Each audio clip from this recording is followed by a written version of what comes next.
The Final Fantasy Wiki Podcast is brought to you by Mother 3, now available on the Nintendo Switch Online Game Boy Advance expansion pack. The classic sequel to Earthbound is here on modern hardware, all for only $49.99 for an annual pass. But only for Japan. Nintendo, shove that money up your ass. We don't want it. Actually, fuck you. And then the music plays. Nice. Yeah. And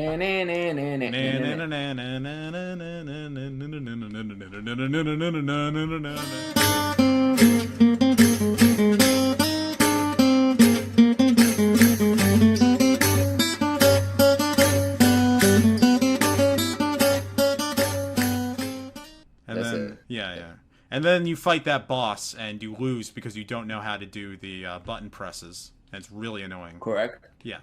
And then the show starts. Good evening. Welcome to the Final Fantasy Wiki Podcast. This is the official podcast of the Final Fantasy Wiki, a wiki dedicated to Final Fantasying and wikiing.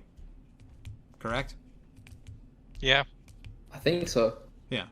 Okay, so I'm BlueHighwind. I'm the chief of this rodeo here that happens every month. And joining me is SomeColorMage and Technobliterator, the co-chiefs of the rodeo. Hello. Hi. Yes. The Hootenanny Master, SomeColorMage. Yeehaw. Yeah. Yep.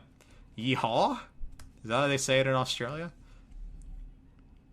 I don't think anyone ever says it in Australia. Okay. And then Hoedown Master 5, Technobliterator. I don't know what that is, despite living in Texas. Well, a hoedown is a hootenanny. Roughly the same. Did learn that. Okay. Yeah. I've been to the San Antonio rodeo, and I still don't know what that is. I'm very uncultured. You I'm don't sorry, know... Texas. Okay, a rodeo is technically different than a hoedown / hootenanny. Okay. I've never actually been to any of these things. I just associate them with various southern parts of the United States, low culture, I don't know.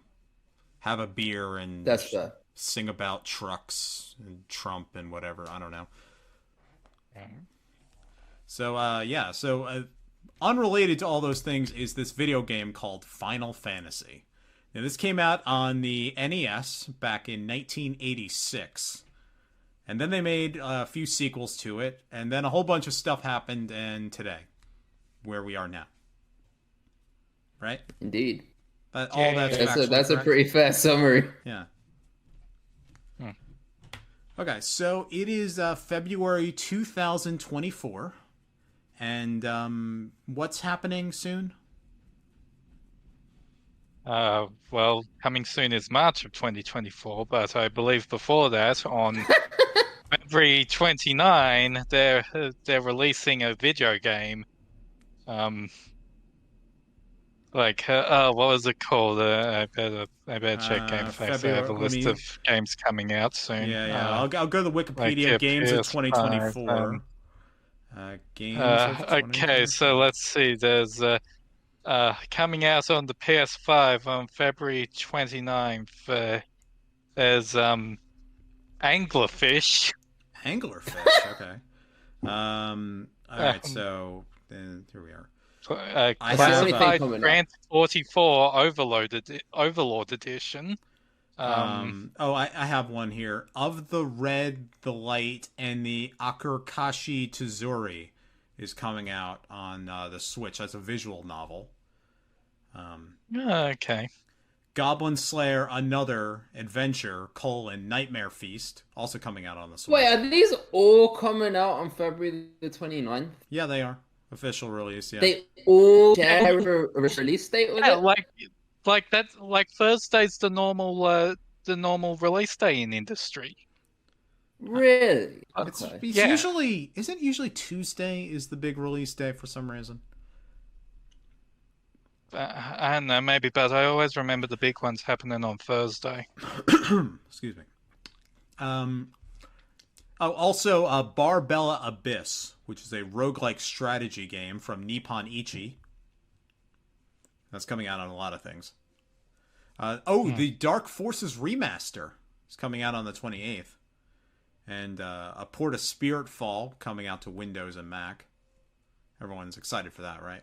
But really, let's be serious here. The game we're talking about, and we don't need to beat around the bush anymore, is Welcome to Paradise, a survival action game by Econ. All right, Final Fantasy VII Rebirth. Okay, no. Yeah, the sequel to Final Fantasy VII Remake. Yep. Yes, that's come out. Yeah. Mm-hmm. And that's kind of the whole story this month in this podcast is Final Fantasy VII, because that's most of what our news is Final Fantasy VII stuff. Yeah, like, we maybe have 2 or 3 stories that maybe we should get out of the way before we spend probably over an hour talking about like these final trailers and demos and stuff. Oh, at least. Okay. Yeah. All right, let's start with the news then, because SomeColorMage demands that news be done. No more fun. It's time for news. So, first news story. This came out late January, which technically lands in the purview of this podcast because we don't produce this on the last day of the month. This is that Square Enix has officially absorbed Tokyo RPG Factory. They are now merged back with the mother Square Enix and are no longer an official company on their own. These are the guys that made games like I Am Setsuna, Lost Sphere, and Oninaki. Both 3 okay-ish, low-budget RPG games. Yeah. I Am Setsuna, if I recall correctly, was basically a Final Fantasy VI homage. I think it was like Chrono Trigger, but at ice. Was yeah, that one too. That was uninspiring. I played a demo of it, and I'm like, was Chrono Trigger this boring? I don't think so. Why is this game so boring? Yeah, like it's a game that manages to be like one note in almost all of its forms of presentations. Like the entire thing is this snow-filled landscape. The entire soundtrack is just a piano. The gameplay is basically Chrono Trigger with QTEs, which no. Did anyone like Oninaki? That's the one I like heard nothing about at all. I don't even remember that game existing. Me neither. It's like a third-person action game that kind of looks Okami-ish, like vaguely Okami-ish. That's pretty much all I got. The fact that they're absorbing it into the main company suggests to me that they might not be making titles like that anymore. They might just be shifting the developers onto other titles? Question mark. Well, you know that. I'm pretty sure it is a while since Tokyo RPG Studio released their last game. Like it's just like I don't think whatever sort of creative direction they had there was functioning really. Like every single thing they've released. Oh, well, the 2 of the 3 things I remember them releasing, because I don't remember that last game at all. The overwhelming consensus is that it's just mediocre. Yeah, so on that note, there was also a report earlier this month. This came out on February 6th. It had no specifics in any kind. And I kind of looked to see if there was any notes, like, telling me what the hell this actually meant. But Square Enix released an official report saying that they are hoping to overhaul how they make games. And they really weren't clear on what that meant exactly, but it does kind of... Yeah, I feel like last time they talked about this kind of stuff, nothing changed, so I have no idea what to make of it. Nothing changed that we saw, anyway. Yeah. It could be they're maybe interested in making fewer bets, which I think would probably be worse for them, because I think Square Enix is honestly doing better than a lot of games companies, because they actually release a good clip of games, and a good clip of games that are reasonably budgeted. True, but then they also released, like, was it that game that was, like, just completely bombed for them? It was, like, a Platinum Games one. Which? It was a which one? You've got to narrow it down a little. Platinum Games, that's Babylon's Fall. That's the one. Yeah, they've released some good stuff, and then they've released that. So maybe they're saying less of that. They could also be meaning less of that like shooter Splatoon thing they just released. What was that? Foam Stars? How'd that do? Yeah. I mean, it's kind of hard to tell because pretty much everyone who got it played for free because it launched on PS Plus. Oh, Yeah. is it? Yeah. Yeah, it's hard to. The most I heard How about did it Foam, review anyway? not well, like 6 out of 10 across the board. Yeah, mostly. look, I'm seeing it. It got a 6. Yeah, it's a shame. The most I heard about that was a clip that ran around social media briefly where it was the main girl, like the pink-haired girl, and it revealed that as a kid she was ostracized because foam leaked out of her body. She actually makes her own foam, yeah. Jesus. Oh, that's cringe. Yeah, the foam is biological, like extract. That's cringe. So it's, Yeah, like the thing is, it's an I mean, it's an interesting idea, but the financing model's never going to work. Like, okay, just put it this way: your competitor is Splatoon. Splatoon is a single purchase. You can't have a game that you want to charge full price for and then shove it up the ass with microtransactions. Nobody likes that. Nobody pays up. Yep. there is a possible hope for that game, which is that Splatoon is a Switch exclusive, and maybe you could have Splatoon on PC or consoles that are not Switch, but as it turns out, there really isn't any market for that. Because if you like Splatoon, you would have played Splatoon by now. Yeah, pretty much. Yeah, there is no we have Splatoon at home. There's none of that's happening. Yeah, I kind of wish I knew more about this, but it does just seem like, we're reaching the end of the financial year, and that's why a lot of games get released late in February and March. So maybe that's part of it. I think that's why Final Fantasy VII Rebirth is coming out when it is. Well, on that subject, not gonna go too into it here because I don't want to spoil what is more than likely going to be one of the topics today. But based on how 7 Rebirth is reviewing, I'm not at all worried about Square Enix right now, about the quality that we're gonna get for them. I'm not either. We will talk about that demo, of course. We all played it, right? The demo, the reviews, yeah, absolutely. Yeah. Okay. So the next thing, this is another small revision, reform at Square Enix. I don't know if it's a reform, but this is a report out of Eurogamer that From Software, their parent company, which is Katakawa, has bought the studio that makes the Octopath Traveler games. This came out. Right, this is the studio that Square outsourced to. Team Asano, the creative team, are still internal. I believe they're Unit 4. Unlike, but yeah, this is the kind of I believe it's Acquire is the studio that got bought out. Yeah, acquisition. They were the ones who developed the game.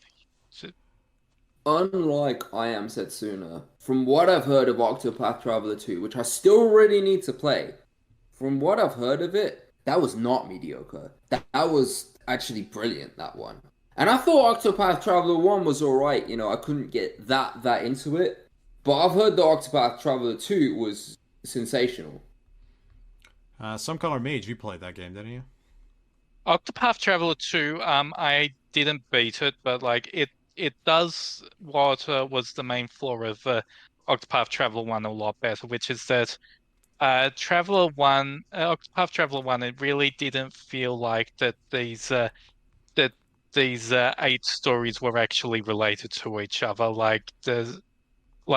All of the party interaction is shunted off into optional cutscenes that you have the potential of missing out if you don't have the right party composition at the right time and whatever. And the actual links between all of the stories aren't divulged to you until you are in the final boss gauntlet, where it just dumps text logs at you in between each of the 10 boss fights in a row you have to do. Octopath Traveler 2 is a lot better about that. Party members talk to each other during combat. Those specific, you must have these party members at this time.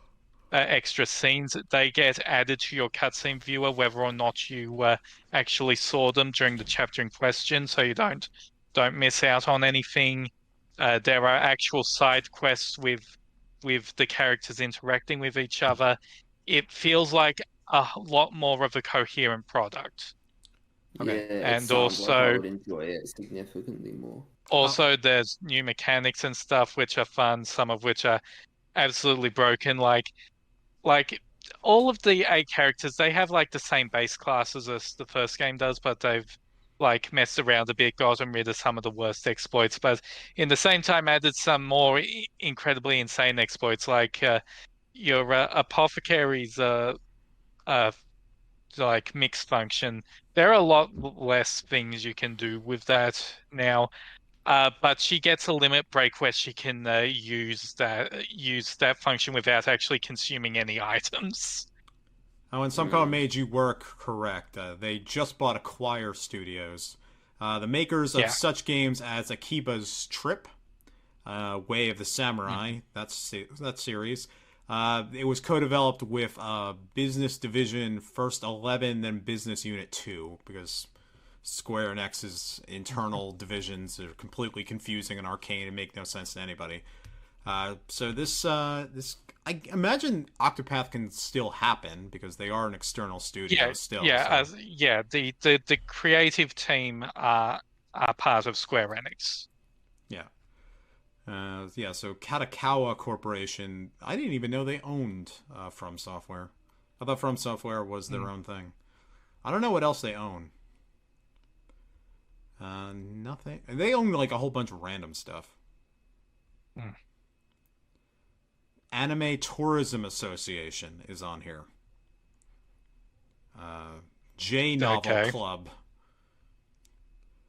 Pixel Game Maker MV is on this list. They just own a whole bunch of random things.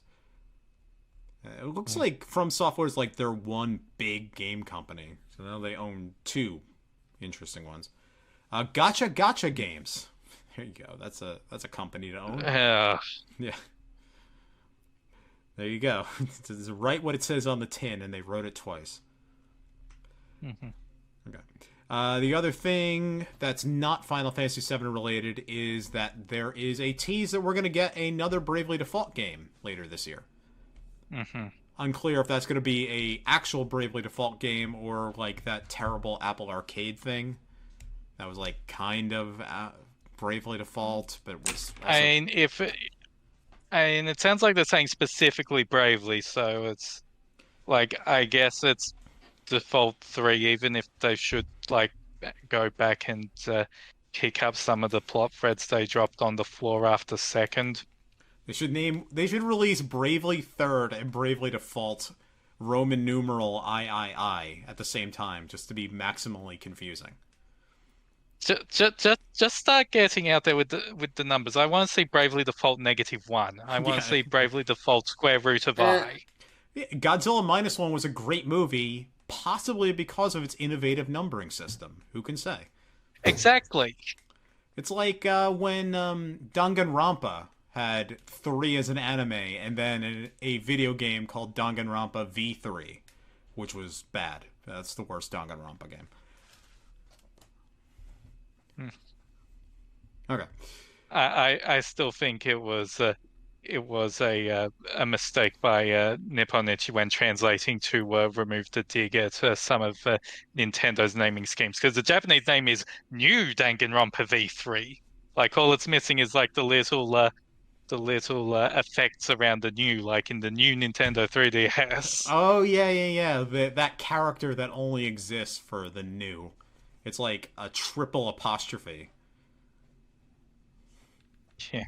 That was weird. But also like two in Japan is called Super Danganronpa 2, which Nippon Ichi changed because they thought that people would think that Danganronpa and Super Danganronpa are different series. Yeah, well, technically there's Nippon Ichi are yeah. Nippon Ichi are kind of dumb sometimes. I mean, there actually is a series of games called Megami Tensei, which then was followed up by a series of games called Shin Megami Tensei. Right, but those are different sub-series in the same franchise. Mega 10's fucking confusing. Yeah, extremely confusing. And then Shin Megami Tensei Persona, which eventually just becomes Persona on its own. But we're not talking about that because we have to talk about Final Fantasy 1, 2, 3, 4, 5, 6, 7. Right? Have to. Yeah, we get to talk about them. No, we have to. We have no choice in this. I mean, really, I'd rather be talking about Final Fantasy VIII right now. Talk about Squall. Really? Triple Triad and the Moo. There's that big Wow, it's funny you say Triple Triad. It is funny I say Triple Triad. There's the big yellow guy who's underneath the school who you have to fight. It's like, what? The school? How old is this school? There's like an ancient arcane evil? No, they just built it 20 years ago? Final Fantasy VIII's a weird game. Yeah, like the big yellow guy, just like their financier. Like, yeah, but no one knows about him? It's totally normal to build your school on top of the guy who's funding it, right? You know what? That's what we should do, honestly. We should, next thing that ever gets built, you bury the venture capitalists underneath it, and the problem gets solved. Just give them, like, little houses. They can live down there, but they're not allowed to leave. So, Final Fantasy VII Rebirth had a demo that came out earlier this month. Before we get into that, can I talk about how I met Britt Baron? Right, because I want to describe this story. So okay, and it is Final Fantasy VII Rebirth. This is very important to Techno. We must all hear his romantic pilgrimage he had. Romantic? The fuck out of my face. You are in love with Tifa. You've been in love with Tifa for as long as I've known you. Oh shit. Okay.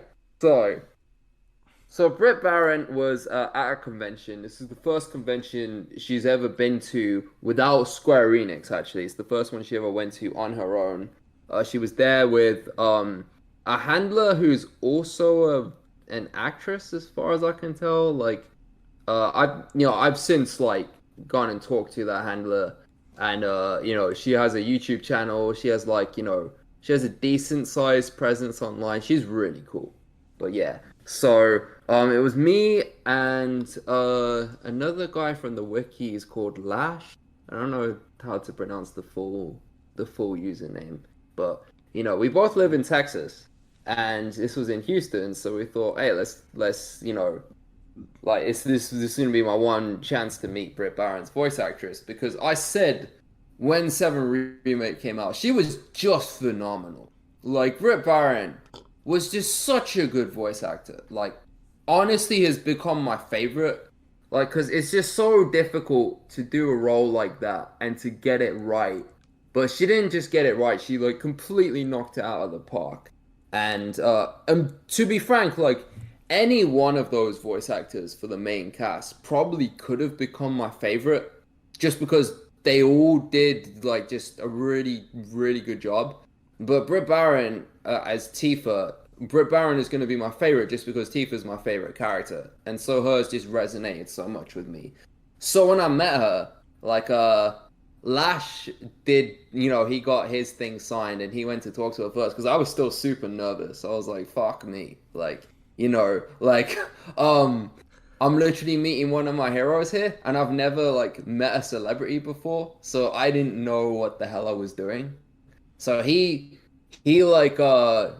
got his thing signed first, and then he said, so I've known this guy for 10 plus years, and then described who I was, said that, I'm the wiki guy, I wrote her article, I wrote Tifa's page, and all of that. Yeah. So I was like, okay, now that's that's the worst, that's the worst, line ever used. Yeah, I wrote your wiki article. Right. But thanks to him saying it, I didn't have to say it myself. But then, when I was introduced, when I'd been introduced to her, I said, basically what I just said to you, that, how I got to tell her how much I really loved how well she performed, like, it's so difficult to do things like basically with Tifa, like any one of her lines can be read like 5 different ways because there's so much she doesn't say. And then there's so much like if you know what she's thinking at the time, you know like you can infer it 4 or 5 different ways, but it's just not like she just won't say that. Whereas Aerith will just come out and like say exactly what she's thinking and feeling at the time. And Tifa just won't do that. And I was telling her like that's just so difficult to, with your line delivery, just put across the emotion so that we can put the pieces together, right? And it's like, but it's not outright said. And I just got to tell her that and how massively impressed I was with her performance, you know, and using the context of, I wrote the wiki page to say like that, you know, not to brag about it, but to say that, like, I know what I'm talking about, right? You know, and then she hugged me and then signed my Advent Children poster, and then she signed this other one, right? Which is a really cool one. She was giving out as a signing card a picture that includes, it includes Tifa from a remake scene, but it also includes the render that we have on the Final Fantasy wiki. That's the battle render of Tifa from Rebirth and Remake. And it's interesting because we created that. It was with Streliata, who has been very, very helpful in, you know, rendering all the models from Final Fantasy VII Remake, right? And I was working on it with Streliata. We were trying to make it so that it would be this thing where it would 1-to-1 be like a comparison with the Final Fantasy VII original model, which is also in the same battle stance, so you can line them both up. But it's just that the remake version came out so well that people have like mistaken it for an official render, and that's how it's become so prolific. And, you know, she had a signing card with that included, so that, yeah, so I got that signed, and, you know, I got to, like, the other thing was I got to, like, show her the wiki article, and she, like, read it in front of me and told me how, like, impressed with it she was. Like, what's that? All, like, 10,000 words or whatever it is? For her own article? I don't think so. Oh, wait. This is the voice actors article, not the Tifa article. Yeah. No, I wouldn't make her read the whole Tifa article. Oh, okay. Right. I wrote both, but you know, whether if she wants to go check it out on her own, she's more than welcome to. I wouldn't make her read the whole thing. No, I got her to read. Well, she read her whole my article on her, my voice actor article on her, and she was like, you know, very impressed with it. Like, yeah, I mean, it was just insane. Like, it's insane. It's the first time I've ever met a celebrity. And I gotta tell you, she's like the kindest, most like humble person. She's like such a sweetheart. Like, she's honestly just like, you know, clearly someone, maybe this is just me having not met famous people before, but clearly just doesn't let fame get to her head. Mm-hmm. You know, talks about her job voice acting the way I would talk to you about my job. Like, and is honestly just so happy to meet with people and to meet with fans, and like, truly, it was just an incredible experience. And yeah, I mean, okay. it was insane. Well, that's great to hear. I do notice that you had her sign an Advent Children render of Tifa, which yep. Well, she didn't voice Tifa in Advent Children. That was Rachel Lee Cook. Yeah. Of course, the great movie Josie and the Pussycats, and also Advent Children. But, you know, legitimately great movie. I'm not even being sarcastic at all. That's a really fun movie. So are you going to have to meet with Rachel Lee Cook now to sign a Final Fantasy VII Rebirth render, just to go and make sure everything's as confusing as possible? That would be good, wouldn't it? Yeah. Yeah, that would work. I could do that, yeah. But frankly, I want to meet all of the remake and rebirth voice actors. Because like I said, you know, any one of them could have been my favorite if that was my favorite character. So like, Barrett, second favorite character. I would really love to meet John Eric Bentley. And it's funny, John Eric Bentley recently, he was in Birmingham, which is my old hometown growing up. And he was there, and obviously I'm not there anymore, so I missed out on that opportunity, which was sad. But yeah, I would love to meet all the others and get signatures from them as well. Like, but I'm so glad I got to meet Britt Baron. Like, truly, she was just she just put in such a phenomenal performance. Like, and the fact that I got to like tell her how impressed I was with it. And get that signature from her like was just insane to me. It was a huge life goal moment. I once met Ash from the Evil Dead movies at a convention, and we got a picture taken. Oh, is it? Yeah, I got a picture taken with him, and it was the worst picture I've ever had taken in my life. I look horrible in it. That's why I never show it to anybody.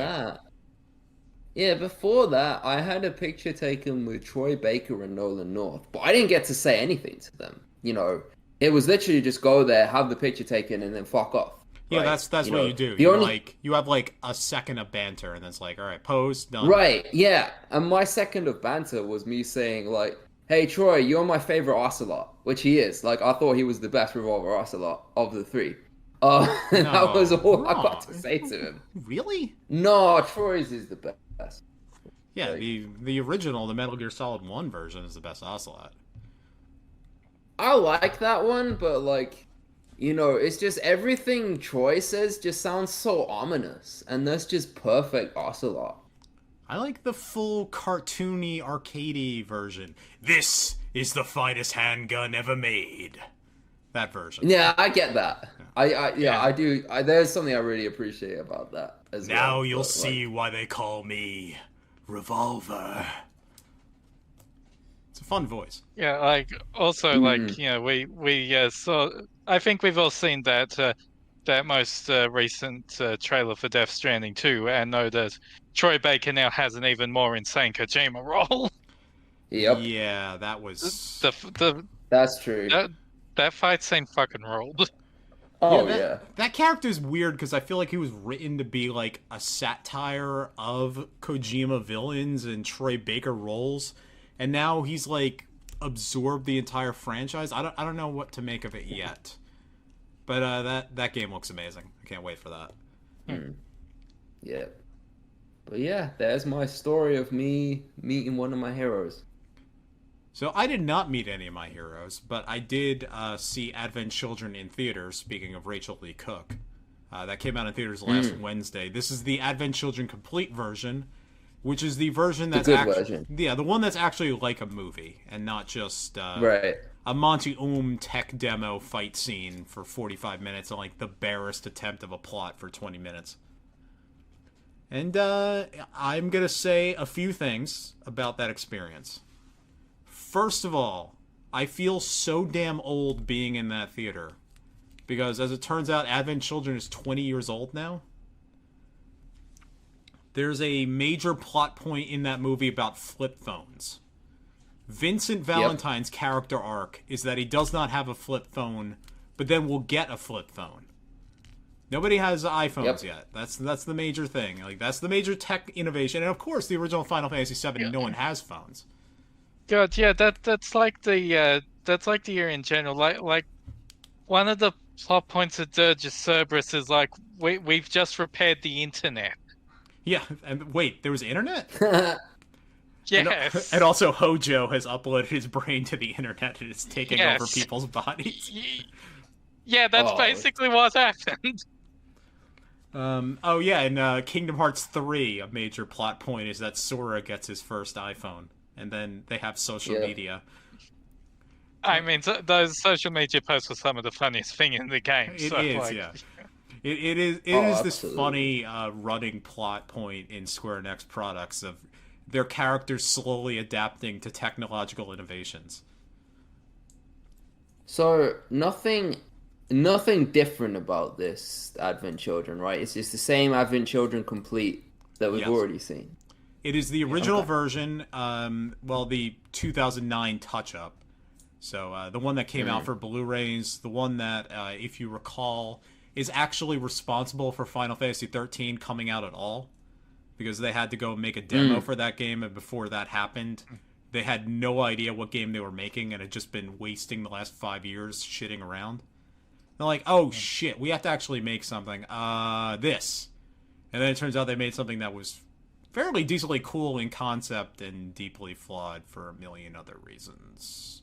We're not going to get into that. Is that why Lightning is so much like Cloud and why the intro is so much is a freaking train sequence? That's why the combat that stuff had been dictated early on. Like the thing is, like they did stuff like the stuff that you need to commission visual works for first, and like Square Enix really hates you wasting visual works time. So if you do something with them, they will do one take and you have to fucking use it. Like there's a blooper in the Heavensward trailer that they had to keep in because they sent the wrong model. But like, well, they're already finished. You don't get a chance to revise now. You are showing that as is. It is why Lightning has a zero gravity power that shows up in the first trailer and is basically never used in the actual game. Like 5 minutes in. Yeah, it's like, oh yeah, we had that idea and it turns out it doesn't work at all for what we're doing. Yeah. Like that's also why, like when they return to Cocoon, Snow immediately blows their cover because like they made this cutscene not knowing where to go in because it's cool and oh well, this is the only place we can put it, so yeah, it goes fucking there. That's why Sid dies, comes back to life, and dies again. Because also in that scene, Sid's there, but he's already dead in the story, so he needs to come back. Yeah, there's a lot. What I'll say about Advent Children, right, is when you read some of the novels they wrote after, or not necessarily, you don't even need to read the novels. When you just read like the summaries of them or like the main point, like it kind of makes sense in context.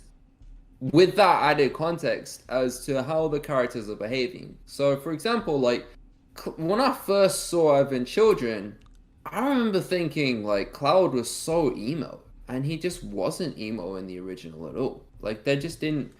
Cloud had this whole, like, depression thing going on. Did you watch the original version or the Advent Children complete version? I originally watched the original version. That was the first. The original version does a terrible job of explaining what is going on and why Cloud is this way. Right. Advent Children Complete actually like re-edits scenes and there's a weird bit of editing where they do a lot of cross-cutting between scenes, like going back and forth. The big Cloud and Tifa scene is spread out over like 10 minutes of cuts forward and back. That's fine because it's an awful scene. Rachel Lee Cook, who is a good actress, but is so bad in this movie. These are some of like my notes about this. My first note is that I saw it dubbed, and it is incredible how much better Square Enix English dubbing has gotten over the last 20 years than it was back in 2005. Oh yeah. This original dub is so awkward in so many ways, and one of the worst problems is that they decide to translate all the little, like, Japanese, like, which probably works better in Japanese, but doesn't translate into English all that well. All, like, the little oohs and like, in the middle of conversations. Like, nobody talks like that. That's not how people... It's funny, yeah. It's funny, people said that about 7 Remake a lot as well, and they've been saying that it happens less in Rebirth. Actually, the funny thing about that, the dub of Remake actually has more grunts than the Japanese. Okay. I didn't know that. All I know is that it's toned down into Rebirth. But people pointed out, just that sounds weird. So they just kept it at the same level this time around. Well, it was a big problem in 13 specifically because of Vanille, where she was like, ooh, oh, ooh, like really overdramatic. Yeah, I know that one. Yeah. That's quite distracting that character. That's a fair one. I also just don't think Tifa was written that well in Advent Children, right? Yeah, she has a bad role. She has a really bad role. Like, and the thing is, like, Tifa becoming a mother, effectively, or like an adoptive mother, and running the bar again, that's fine. That's all perfectly in character, you know? Like, there's stuff about it that is perfectly well within character. I have no problem with it whatsoever.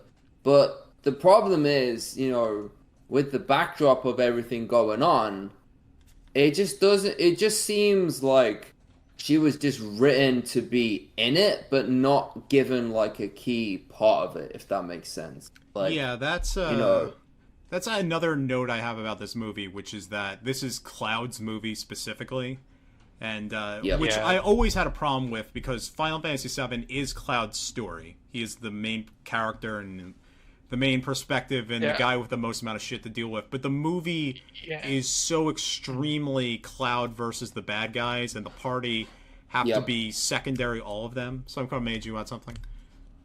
A lot of the compilation stuff does feel like they often have scenes where characters are there just for the sake of being there. Yeah. Like, that's cameos, you gotta remember that, you know, this party member from 7 also still existed at this time in the story. Because the story takes place, the entire compilation takes place over like a decade. Yeah, of course they're still around. Yeah, so like, you know, it's like you say, you know, it's Cloud's story completely, and I feel like the only reason Tifa has the prominence that she has is because she's as popular as she is, and for no other reasons. Like, I don't feel like her role in the story. Go on, sorry. She is his life partner, one way or the other, in this story. She is. But I don't feel like her role in the story justifies the amount of screen time she gets. Like, I don't feel like the role is out of character for her. I just feel like if they're gonna give her that role, then they should relegate her to being just as much of a background as, like, you know, like Yuffie or Barret or Cloud's Red 13. not living with any of those people. He didn't start a life with any of those people. That's like Red 13 is barely in this movie because they didn't know how to animate him. I remember reading. Oh well, yeah, that it's like, oh wait, there's this lion guy. How do we? Yeah, that's another thing. This movie. It took them until just now to figure out how to animate Red. Like that's a very difficult thing to do. One side note is this movie still looks okay, but it's clearly dated, and it's kind of interesting to think like when I saw this was top of the line effects, and in many ways decided the aesthetic direction of Square Enix for like the next 20 years. But also I can see like how this is clearly worse than a PlayStation 4 game in terms of most graphics. Like, oh, these two kids both have the same face, and it's not a good looking face. Can you please get them off camera? They should not be this close to the camera. Yeah. Oh, what was I The gonna say? music was great. The music is great. Yeah, that's another. The music is so good. The music is really good. And it still fucking pops so hard at the end when Sephiroth appears and One Winged Angel starts. It's as cool as anything Square has ever done. And One Winged Angel is still, it's still like peak soundtrack. Like, with Sephiroth, I feel like it's actually written badly. He's barely in the movie. He just shows up as the final boss and has like 3 lines. And he shows up basically because the reason he shows up is because clearly Square, when making the movie, were like, well, he can't not show up. Well, yeah. He has to show up somehow. Yeah. Like, you can't make a Final Fantasy VII movie without putting Sephiroth in it. And that's fair. Like, I wouldn't disagree with him on that at all. I just feel like I do not feel like he's written well at all. Like, it doesn't, you know, having recently worked on Sephiroth's page, it seems so completely out of character the way they wrote him in it. Well, that's interesting you say that, because like they have him backfilling character that is not in the original 7.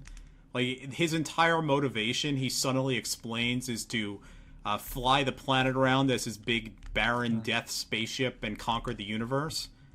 It's like, you never said that in the original game. That's suddenly a whole new No, thing. he didn't. Like, his motivation was he wanted to become a god. Yeah.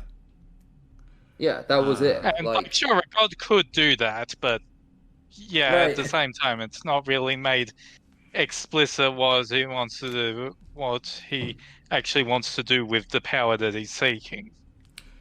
Yeah, This it's is, like, And they look, came up visually- with this explanation that's just kind of funny, really. Like, yeah, we're gonna take the planet. You know, smashing a rock into a planet works so well. How about we take this planet and smash it into other planets or something? Like, it's meteors all the way down. It is, yeah. Bigger meteor.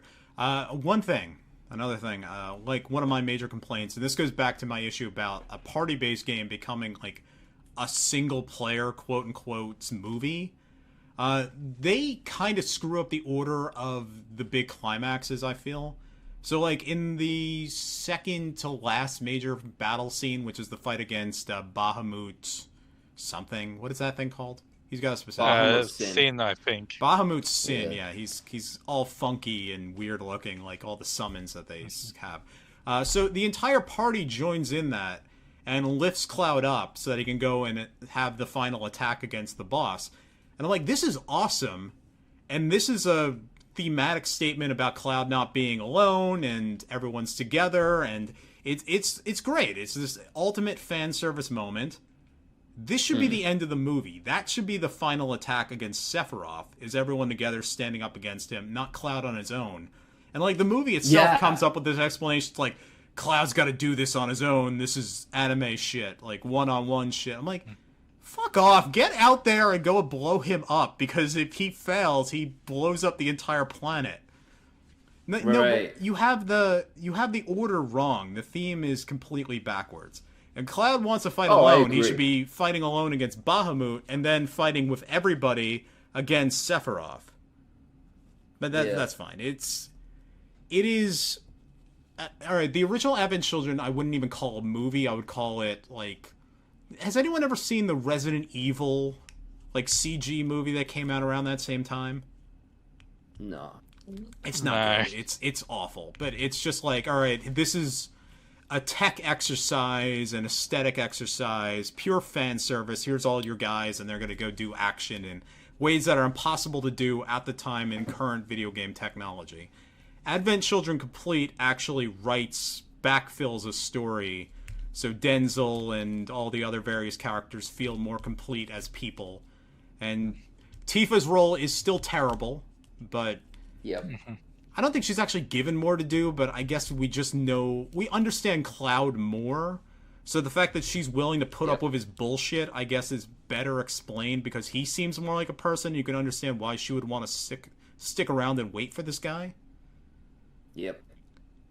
If you do see any version, do not watch the original Advent Children. It's completely useless and bad. Advent Children Complete is tolerable, but I also started laughing in the opening 2 minutes because I imagined the person coming in here who had not played Final Fantasy VII, and you have Barrett's daughter Marlene narrating the plot of the first game, and it's like, if you had not played the original game, it doesn't matter how they explain it. This doesn't make any fucking sense to you. It is just complete gobbledygook nonsense.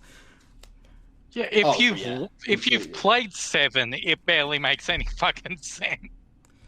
Yep. I mean, 7.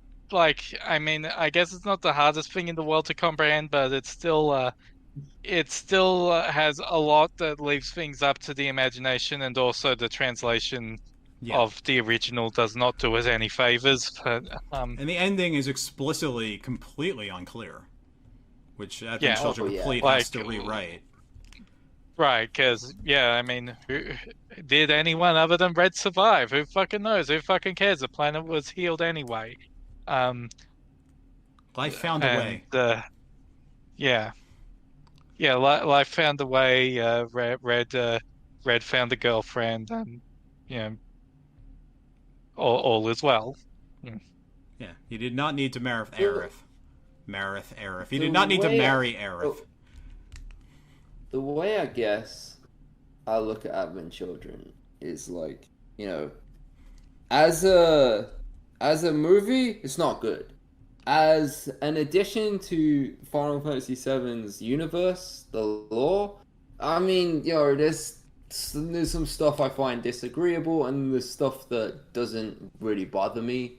But as a visual work, right, as a piece of fan service, I think it's top notch. Like, as in regards to that, visually it's like you say, it doesn't 100% hold up, but it still holds up decently well if you consider when it came out. It is the music was incredible. It is the best movie that Square Enix has ever made. They've made 3 movies. Yeah. This is the only one easily. I would ever say anyone should ever see for any reason. Oh yeah, absolutely. It kind of defined their aspirations for the combat system for 2 generations. They didn't get anything even close to that until 7 Remake came out. Yeah, no, it really is.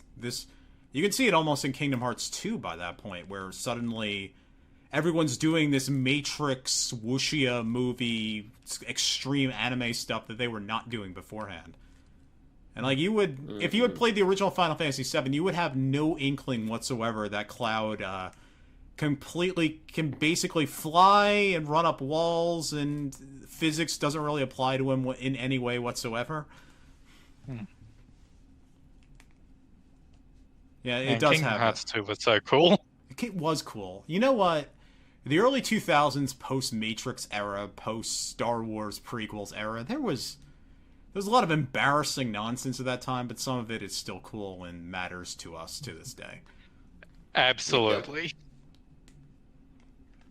Yeah, I think you guys kind of missed out not seeing the new one. Of course, SomeColorMage you couldn't see it because it didn't come out at the theaters in Australia. Yeah. I mean, I have seen the film that one time that we tried to record a commentary for it, and we lost the footage of that. But yeah, that was funny. Maybe better on a big screen, but I don't really have a chance to check that for myself. It really felt like coming home again in a way, because I have not seen this movie since 2011, 2012 might be the last time I saw it. You know what? Actually, probably the last time I saw it was when Advent Children Complete came out. I watched the Sephiroth versus Cloud fight a million times on YouTube, and another thing that was funny is I was watching the various Tifa fights and things, and I'm like, oh yeah, I remember every one of these hero shots because every person had this as their forum icon for 10 years or whatever, all throughout my teens and 20s. Oh yeah. That's what I mean about feeling old. I'm like, oh shit, everyone in this theater is in their 30s. The Tifa fight would have been great if it weren't for the ending. If they weren't gonna end it with, oh, and she gets beat up. Just kidding. What the hell was the point? What the hell was the point of having a winner fight only to then lose it? Because she has to job for Greaser Sephiroth. One of the core personalities of Sephiroth, for some reason, is Evil Greaser. I don't fully understand that. He's got a pompadour. We don't see the pompadour side of Sephiroth very often in the original version, but as it turns out, it's one of the 3 cores of his personality. Pompadour. Great graphics just were not complex enough yet for that. Yeah.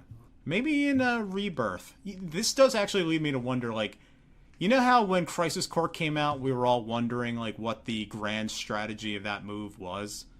With Zack coming back. Do you think that Advent Children coming out a week before Rebirth, they're going to have some sort of, Kadaj is going to show up in this freaking game or something? Well, I wouldn't be surprised, because, the ending of Remake was already referencing that. In the Whisper fight, the 3 main Whispers that you're fighting, that they are Whisper versions of the Sephiroth clones. Are they? Well, yeah. Yeah, that's what some people theorize. And the other one, they are based on the 3 Sephiroth clones. That's what some people have theorized, and some people say, no, actually, they're based on Cloud Barra Tifa. Some people like one of the Ultimanias. Yeah. What does the Ultimania say? The Ultimania says it's based on the Remnants, or it's based on the 3 party members? The Ultimania the says Remnants. the Remnant. Okay. Yeah. All right, so one is semi-official and the other is fanon. Even though the fanon explanation actually makes more sense, but whatever. It's what I thought. It's if the reviews are anything to go by, then the ending doesn't clear things up. Wait, what do you mean? What reviews? For They what? didn't the reviews for 7 Rebirth. They don't spoil the ending. They just say it's confusing. I don't want to hear a single thing about Rebirth until I play it. Like I don't want I'd to be know. disappointed if the ending of Rebirth is straightforward.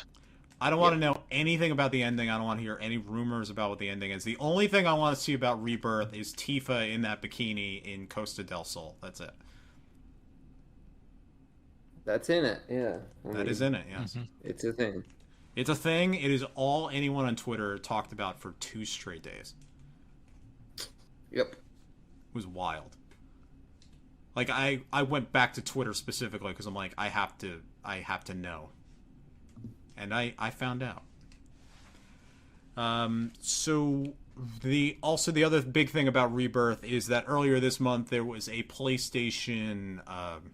The hell do they even call their PlayStation? Like the State of Nintendo- Play. State of Play, yeah. PlayStation Direct. Let's just call it that. They had one explicitly all about Final Fantasy VII Rebirth, and then, of course, a demo dropped with the Nibelheim section. So I'm assuming we all played that, right? Yep. Yes, and and also the like Junon last section. week it got updated with Junon. Yes, I played that too. I did not play the Junon section because I think the Nibelheim section, like, that saves and that'll, like, start the game up after that. I don't want to get spoiled on Junon. Oh, that's there's nothing really spoilerish in it. I just feel like it would like mess with the order of things. I don't want to waste any time. I mean, the Yeah, Junon thing doesn't save progress, so like Yeah. No, Okay. it's purely gameplay. Okay. It's pure. There's purely nothing gameplay in and it. ends with some cutscenes because it ends on the boss fight and like. Yeah, Like, but the I guess- cutscenes aren't story relevant, other than Yuffie's introduced. But we already knew that. Oh, Yuffie's not going to join until... Alright, that would make sense, because that would be right around the point where you meet her in the forest, optionally in the original game. Yeah. Yeah, exactly. It's under Junon. Okay. So we will... Okay, so what was everyone's thoughts about the demo of what they played? Who's going first? I'm not. You I go talked first, for like Max. 20 minutes. I need to find my... Alright, voice again. I'll go first. Okay. So, I feel like the Nibelheim demo, for me, like, was about... With one exception, like, there's one thing that I feel like the original did better. But with that aside, I felt like it was about as good as they could have done it. Honestly, like what the Nibelheim flashback needs to do, it needs to do 2 things, right? The first thing is it needs to give you Cloud's kind of backstory for, you know, his alleged time in Soldier, right? Are we just going spoilers? We're just going spoilers. We don't care. Let's go spoilers. Yeah, you know Okay. what? They So released Cloud's Advent is- Children to theaters a week before this game came out, so they don't care about spoilers either. Right. Yeah. So it just gives you Cloud's fake backstory when he thought he was a soldier, right? You know, and gives you like what life was like for him during that time. And more importantly, the main thing it needs to do is set up Sephiroth as a villain, you know. And I feel like it does that. I would say probably this is the best version of the Nibelheim incident we've gotten so far. It's much better than the Crisis Core version, in my view. I feel like the Crisis Core version is not nearly as good as Final Fantasy VII, the original. But this version does a great job of showing Sephiroth his descent into madness and just how bad he got. You know, so before Sephiroth's descent into madness, you see him, he's still a little stoic, a little cool and all of that, right? You know, but he has a warmth and humanity to him that, you know, is obviously lost later on.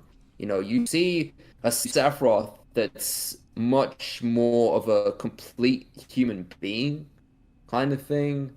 And then you get to see slowly over time how that's like, how after him learning about his origins, he just completely like lost that.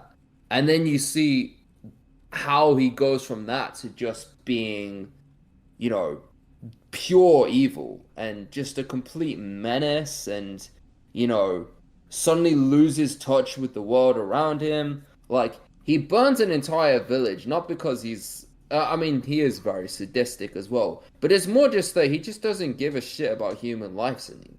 You know, he's just completely detached from anything whatsoever. He's now a pure sociopath, right? You get to see how, you know, how he goes from, like, you get to see his descent, basically. And what they added to this, which was really cool, was, you know, before in Nibelheim, there's like 5 people in the whole village. And now you get to see a fully alive, complete village with, you know, dozens and dozens of people walking around. You get to see how they adore him. You know, they bring back the mayor from the Tifa novel that Nojima released. They give Zangan more to do. And okay, I've always really wanted to meet Zangan, like, because he's basically like older Sabin from Final Fantasy VI. Is he in the original Final Fantasy VII? Can you even talk to him? Yes, but very briefly. Okay. Yeah, Yes. yeah. Like he's involved in learning Tifa's ultimate limit break, right? Yeah, you find you play the piano and you find a letter from him where he says, "Oh, you were my favorite student and whatever. This is my ultimate technique, whatever." Very reminiscent of happens in Final Fantasy VI when Sabin learns his ultimate blitz too. But Right. yeah, so that, you know, but them showing you more of the Nibelheim villagers, how they were reacting to Sephiroth, just gives you a much clearer picture of Sephiroth as a villain now. And it's something I felt was massively missing from 7 Remake for someone who hasn't... If you don't know about Sephiroth, then they make Sephiroth in Remake as a complete caricature of himself. Like, you know, he's what Sephiroth haters think Sephiroth is. And finally in 7 Rebirth with the Nibelheim, I feel like this is the best version of Sephiroth now. We get to see that again, and they're doing it in a way that's really, really good. So I'm just really happy with it. Everything else in the, you know, all the stuff about Cloud, getting to see his mother, getting to go through Tifa's place, whatever, like, all of that's all back, and it's done well. Like, it's basically Final Fantasy VII Remake Chapter 1. This is this game's version of it, where there's no bullshit whispers thrown in. There's no, like, stupid stuff added in, right? It's just how it was in the original game, but done much better. Now, there's one thing I was disappointed in. It's only one, and it's relatively small. In Final Fantasy VII, the original, before you enter Nibelheim, there's one fight with a dragon, and then the dragon will kill Cloud in, like, one hit. And then Sephiroth will do like 99999 damage to it, and it will be like insane. And you're like, holy shit, how powerful is this guy? How the hell are we ever going to stop him? And there's no moment like that in Rebirth anymore. Like, you get to play as Sephiroth, but he's not that much more drastically overpowered than Cloud is this time. Like, and I don't really agree with that decision. I liked when Sephiroth was so... Like, it just made him seem like so much more of a threat when they showed that power imbalance. But, again, that's a really, really minor point. See, the thing is, I think that makes more sense because, like, you know, while, yes, Cloud would actually be that weak in what really happened in his mind, he was the same rank as Sephiroth. They're both first class. So, like, while Sephiroth would, like... still be the better man at this point, it makes sense that Cloud is closer to his level. That's a fair perspective. Sephiroth feels incredibly overpowered versus how Cloud feels in the demo. Sephiroth does feel stronger, yes. Also, Sephiroth feels way too detailed of a character to just be a throwaway demo party member. Like, dude has fucking secret mechanics. Like, the game doesn't tell you that that he can actually extend his ATB abilities and even his limit break when his unique bar is full. If you Sephiroth's thing is that he has this meter that increases as he as he deals damage and empties if he gets hit. And if that's full, you can press triangle to get extra moves to his combo and stuff. And if you use it with Hell's Gate or the other thing, he does even more attacks if you hit triangle at the end of that. If you do it after Octo Slash, he extends it for another hit if you hit triangle at the end of that while the meter's full. Feels like this should be more than just someone who's around for the tutorial. Do you think he's going to be around for like mini games or twisting Sephiroth's joining the party? I think he is going to be playable in some form later on. I don't know, maybe Chadley figures out a way to load his data into the VR helmet or something. But yeah, that was my thought. The Chadley combat simulator. The Chadley versus the Virgin Sephiroth. One last thing. Last thing I forgot. There's moments in the Nibelheim flat. Oh no, that wasn't going to be it. I'll complain about that. Don't worry. I'll get to that. Sweet. Yeah. There's moments in the flashback where it's obvious that the trooper in the background is real Cloud. Right. They're not coy about it. Like they are coy about it. Yeah. There's one line that's at the very start of it that's obviously by Cody Christian, Cloud's voice actor. Yeah. That's spoken by the trooper. It's obviously by the same voice actor. The camera arcs around so you can see he's got blonde hair. Yeah. And then there's one. He's present in front of Claudia's house during the massacre. Like you pass him and he's the one saying the line what Cloud would have actually have been saying then. When the camera switches to POV, you're wearing different clothes. You're wearing the trooper's clothes. Oh, I didn't notice that. I did notice the POV switch. I think I saw that. I didn't notice that, but someone online did. Yeah, it's done in a way that it's not too overt. We know because we know the story, but if someone was going into it for the first time, I don't think they'd immediately pick up on that. So I love that. I love those bits they added in. I feel like Tifa's part of the narration was also more explicitly doubtful, except for the part where if you admit to sneaking around in her underwear drawer, because that was probably actually the real Cloud. Okay, so we both. Well, you don't go through her underwear drawer anymore. You just go into her bureau. Yeah, but the bit where Tifa and Aerith just say in unison, "You asshole," is one of the best parts of the demo. Yeah, we both, all of us opened up that friggin' closet, right? Of course we did. Last thing. Yeah, and now we have to take a negative to our Tifa romance bar probably by opening that. They do an on-screen thing where they tell you if it affected their relationship or not. They actually make the dating mechanics explicit this time, which is cool. Gonna make my life a lot easier when I'm writing that page. But last thing. Tifa in the Nibelheim flashback, in the original she has fuck all to do. She's very, very minor.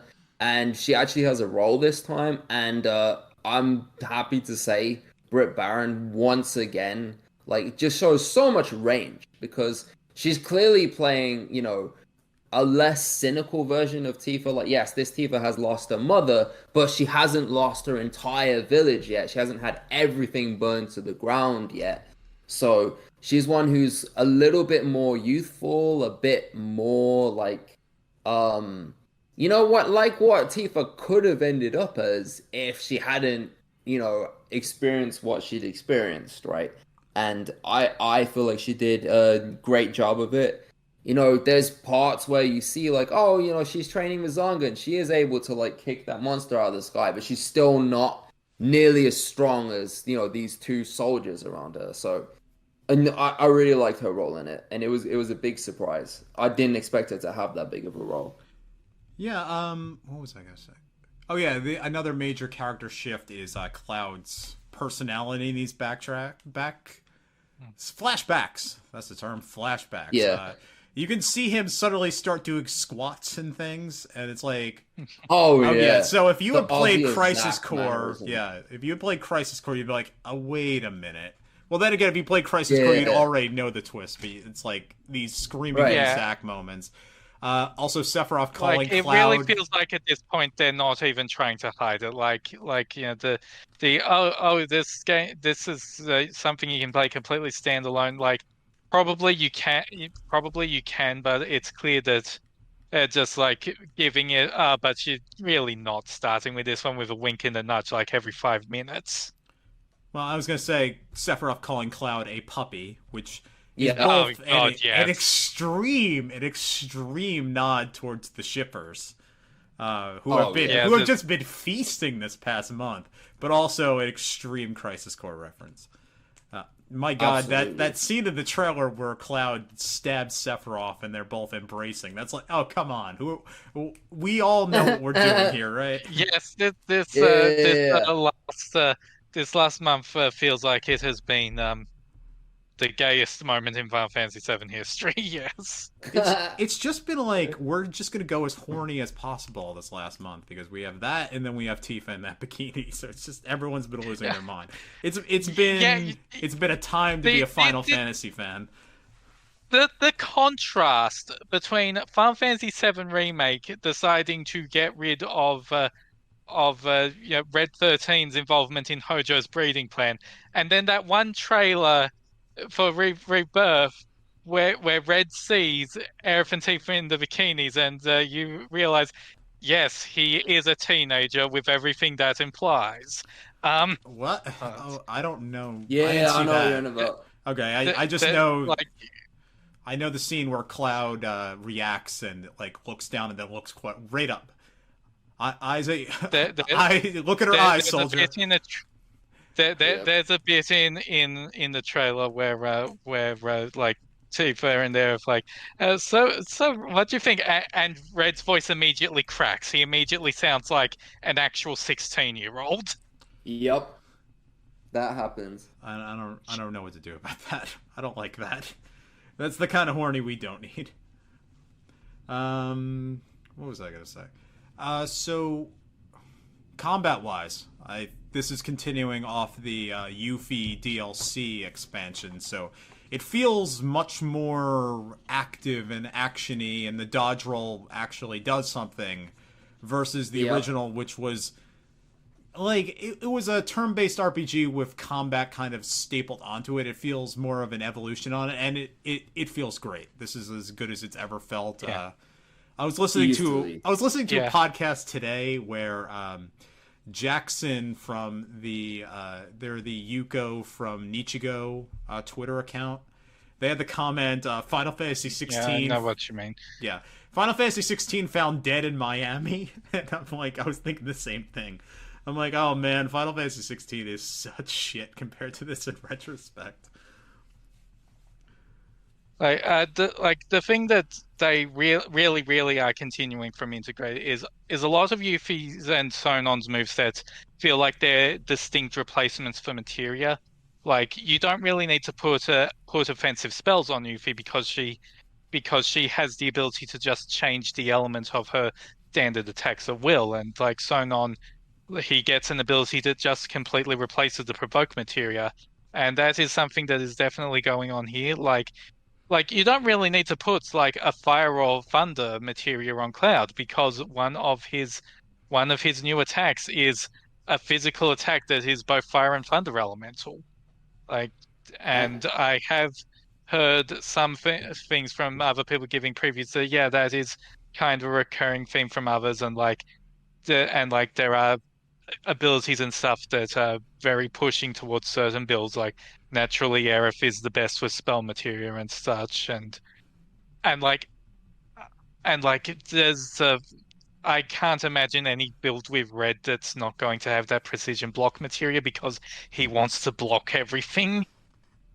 Red and Cloud is the other one.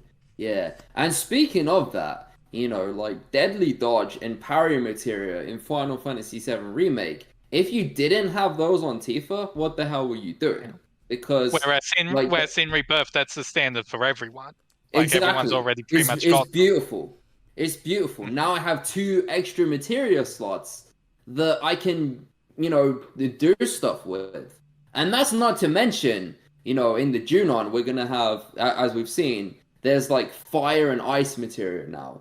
Thunder and wind, was it? Thunder and wind? Yeah. Lightning and wind. Yeah. Yeah. Now they're combining different elements into like materia, And so I'm thinking those are like more expensive to level up, but at the same time, there's a new type of materia that is just the materia that it's linked to behaves as if it's 1 level higher than it currently is. Yeah. And the one I was most excited about, right? Again, like I've said in the past, like I've always had a soft spot for Final Fantasy Tactics despite sucking at it. But I'm really happy that they put bravery and faith in there. Like I just think that's such a cool nod to that game. Like it's so cool that they added that in a materia now. And it's obvious how you do it. Even in buffs, there's a variety in how to approach this because, like, you've still got the protect materia from remake that had the mana ward and whatever the reduced physical barrier, yes. But you've also got a protect and shell materia this time, along with a protect and de-shell materia. Right, and they're actually completely different because you'd look at that and you think, what the fuck? That's the same thing. Like that's the same. That's the same ability. Originally I just thought the barrier was just the protect spell, but just translated differently. But no, it turns out barrier reduces it by half, regardless of what it is, like regardless of any stats or whatever. And protect just increases your defense stats. So you add protect and barrier, and basically nothing can hit you. But equally, and for extra thing, just give your enemy bravery. Right, right. Like they've just gone so creative with the different spells that you've got on. Add on to that these new fucking synergy abilities that are so much fun. Like and the one and with where the materia. So, like, just actually before synergy with the materia, not only all of these various slots and stuff, you can turn your accessory into a materia slot. Like there's there's not a lot of it in the demo, but that island that some people have pointed out as like the freedom that's like, hey, you can actually just jump into the water, swim onto that island. On that island is an accessory that is just there is an accessory that is just this accessory slot now counts as a maxed out MP up materia. Oh, that's fucking beautiful. I didn't touch the materia in the demo I played at all. Yeah, I mean, it's just amazing, like, how much stuff they've added in it. So, it's to the point where I feel like if I do have a criticism, it's that they almost give you too much. It's like, they almost, like, overwhelm you with too many options. Right? But that's so cool about as a JRPG. It just feels like a natural evolution rather than, look, I don't want to hate on 16 or 15. They weren't for me. So I'm not you can hate on 15 all you want. We both agree with you. Okay, fair enough. Right. But like you go back to that and it just feels like the combat is so overly simplistic and past the point of choosing like what food you're going to eat before the fight. There's no strategy to it, it seems like. And now it just feels like we're going... I don't mind 16 because 16 is doing something definitively different from this. It's aiming for different things entirely. But 15 to me barely counts as a combat system. Okay. Well, so 15 is a game where you hold the square button. It's not like a combat system. It is more of an action game. This is where we kind of find ourselves in the weird technical era of like, a combat system is more of a combat simulation, and then another thing is more of a direct, like, mechanical challenge of hit the buttons in the right era. It's like two completely different philosophies of video games that Square has been trying to bounce between left and right. And it feels like Final Fantasy VII Remake and Rebirth are the ones that have actually managed to marry them well, whereas 15 and 16 have not succeeded in that. Well, what I'll say, like, and I say this... The thing is, 16 succeeded on one side but failed on the other side too hard. 15 does not succeed as either side. Yeah, that's true. totally fair. That's a totally fair way of putting it. So I'll rephrase what I said and say, like, you know, with no disrespect to 16, like, it just wasn't for me in the, I feel like it leans so hard in the action section, and I suck at that part. Like, I'm really bad. I'm really bad at those kind of games. So I much prefer back in the days of, like, you know, Final Fantasy X, for example. That game gives you, like, a million different abilities. And so it's so cool when you fight, like, the Dark Aeons. You know, you get to, like, you have this whole arsenal at your disposal, and you can choose, like, you know, which spell am I using? How am I going to beat this boss? And I've been missing that in a Final Fantasy for so long, and it feels like we're finally getting that again, and I'm so excited about it. Also, I will say about 7 Rebirth, if this is the density of the overworld, then it actually works as an open world. Like, to shit on 15 again in a very justifiable manner, 15's open world is so empty that it has to mask it by dropping robots on you every so often. Well, 7 Rebirth, just this small area of Junon, it felt like I didn't have to go that far to find something to do that was actually worth doing. It does seem like this is going to be a very dense open world game with actually a ton of things to do in terms of, like, additional content. The triple triad game they've thrown in. Actually, I will criticize 16 on this one as well. That overworld those overworld areas really should not be overworld areas. Those are basically just like several dungeons glued together, and they all feel bad.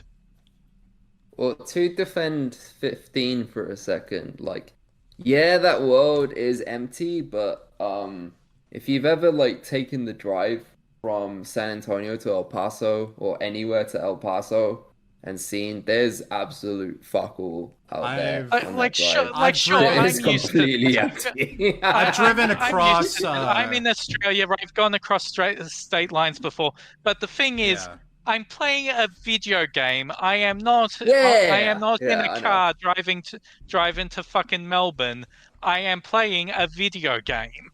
I drove across Kansas once, and there is Final Fantasy 15 is like the density of Midtown Manhattan versus Kansas, which has literally nothing for forever. And tractor commercials on the radio. That's the most exciting thing. It is one of those things where commitment to realism is not an achievement and just makes things worse. And 15 is not realistic in that regard in the first place. So going back to 7 Rebirth, like, another thing from the Junon demo, what's really cool is that they have these little chocobo ranches all over the place now. So it's not like the original game where there's the single chocobo ranch, and that's where you do all the chocobo breeding, and that's where, you know, that's where all of it happens. Now there's one. It looks like there's one in every region, which I think is really nice. Like, I think that's a really cool idea. And that's also, like, a little bit of a hub because Chadley's in the area. Like, I just thought that was a nice addition. You know, having those and the chocobo stops, which presumably those are going to be fast travels, ? Like, yes, I mean, every location is a fast travel stop. Yes, there's the little fast travel stops that you have to set up yourself, and you get rewarded with currency to buy cosmetics for your chocobo. But also the chocobo point, once you get there, it is a fast travel point.